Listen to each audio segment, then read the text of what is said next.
Hi, boys. Welcome to this Daddy Cast of Exploring Insects Week 17 Spiders. In the picture, it says it is the swinging basket used in issuing trial cables.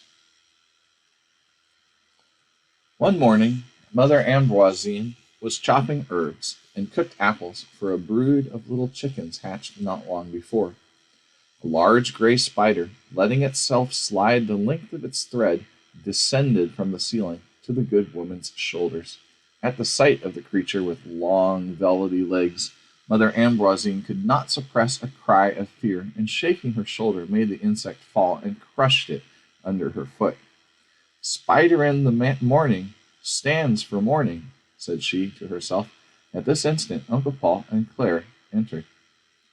No, sir, it is not right, said Mother Ambroisine, that we poor mortals should have so much useless trouble. 12 little chickens are hatched out for us, bright as gold, and just as I am preparing them something to eat, a villainous spider falls on my shoulder. And Mother Ambroisine pointed with her finger at the crushed insect with its legs still trembling. I do not see that those little chickens have anything to fear from the spider, remarked Uncle Paul. Oh, nothing, sir. The horrid creature is dead, but you know the proverb, spider in the morning, morning.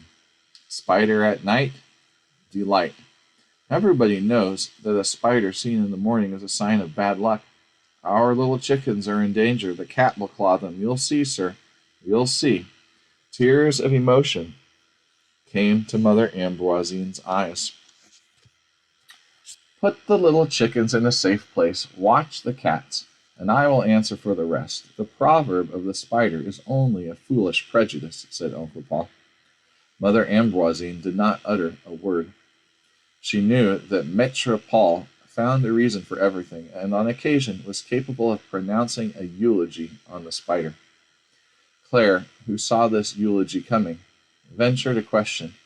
I know, in your eyes, all animals, however hideous they may be, have excellent excuses to plead. All merit consideration. All play a part ordained by Providence. All are interesting to observe and to study. You are the advocate of the good God's creatures. You would plead for the toad, but permit your niece to see there only an impulse of your kind heart and not the real truth. What could you say in praise of the spider, horrid beast, which is poisonous and disfigures the ceiling with its webs? What could I say? Much, my dear child, much. In the meantime, feed your little chickens and beware of cats if you want to prove the spider proverb false. In the evening, Mother Ambroisine, her round spectacles on her nose, was knitting stockings. On her knees the cat slept and mingled its purring with the tick-tack of the needles. The children were waiting for the story of the spider. Their uncle began. Which of you three can tell me what spiders do with their webs, those fine webs stretched in the corners of the granary or between two shrubs in the garden? Emile spoke first. It is their nest, uncle, their house, their hiding place. Hiding place, exclaimed Jules. Yes, I think it is more than that. One day I heard, between the lilac branches, a little shrill noise. Hee! A blue fly was entangled in a cobweb and trying to escape. It was the fly that was making the noise with its fluttering. A spider ran from the bottom of the silken funnel, seized the fly, and carried it off to its hole, doubtless to eat it. Since then I have thought spiders' webs were hunting nets. That is even so, said his uncle. All spiders live on live prey. They make continual war on flies, gnats, and other insects. If you fear mosquitoes, those insufferable little insects that sting us at night until they bring blood, you must bless the spider, for it does its best to rid us of them.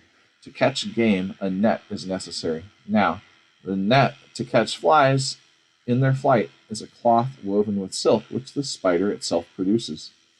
In the body of the insect, the silky matter is, as with caterpillars, a sticky liquid resembling glue or gum. As soon as it comes into contact with the air, this matter congeals, hardens, and becomes a thread on which water has no effect. When the spider wants to spin, the silk liquid flows from four nipples called spinnerets placed at the end of its stomach. These nipples are pierced at their extremity by a number of holes like the sprinkler of a watering pot. The number of these holes for all the nipples is roughly reckoned as 1,000. Each one lets its tiny little jet of liquid flow, which hardens and becomes thread, and from 1,000 threads stuck together into one results the final thread employed by the spider. To designate something very fine, there is no better term of comparison than the spider's thread. It is so delicate, in fact, that it can only just be seen. Our silk threads, those of the finest textures, are cables in comparison, cables of 2, 3, 4 strands, while this one, in its unequaled tenuity, contains 1,000. How many spider's threads are required to make a strand of the thickness of a hair? Not far from 10. And how many elementary threads, such as issue from the separate holes of the spinneret? 10,000. To what a degree of tenuity, then, this silky matter can be reduced, that stretches out in threads, of which it takes 10,000 to equal the size of one hair. What marvels, my children, and only to catch a fly that is to serve for the spider's dinner. All right, that's the end of this chapter. See you guys later.